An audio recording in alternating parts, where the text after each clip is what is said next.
ভিডিওটি শেষ পর্যন্ত দেখুন এবং আমাদের চ্যানেলকে সাবস্ক্রাইব করতে ভুলবেন না।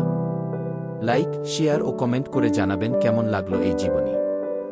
তোমাকে জড়িয়ে ধরে যদি বলতে পারতাম ভীষণ ভালোবাসি, হয়তো হৃদয়টা একটু হলেও শান্তি খুঁজে পেত, কিন্তু নিয়তির নির্মম খেলায় সে সুযোগটা আর পেলাম না।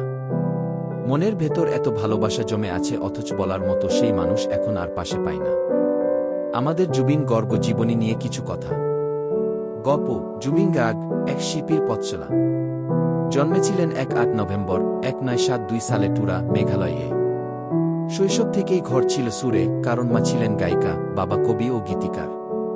নাম করলেন কি জুবিন কি ইউবেন মিহিটা নামক বিশ্বপ্রসিদ্ধ সঙ্গীত পরিচালককে সম্মান জানিয়ে।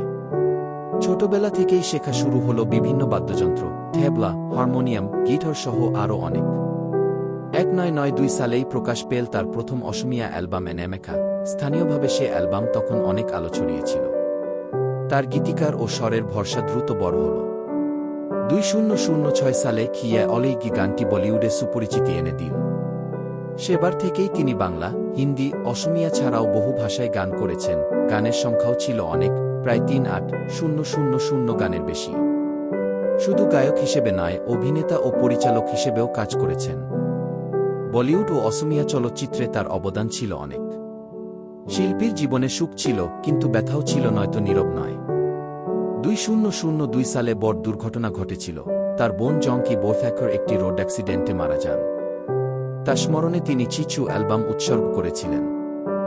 সম্প্রতি জুবিন গার্গ খুবই প্রভাবশালী এক সাংস্কৃতিক চিত্র হয়ে উঠেছিলেন। অসমের গানের ধারা ও ফোক সঙ্গীত ও নতুন গানগুলোর সঙ্গে একটি সুসংমিশ্রণ তৈরি করেছিলেন।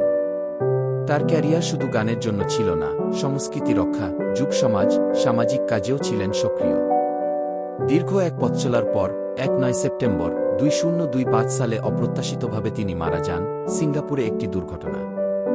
কিন্তু তার গান আজও বেঁচে আছে, মানুষ স্মরণ করে ও সুরে তার ভালোবাসা।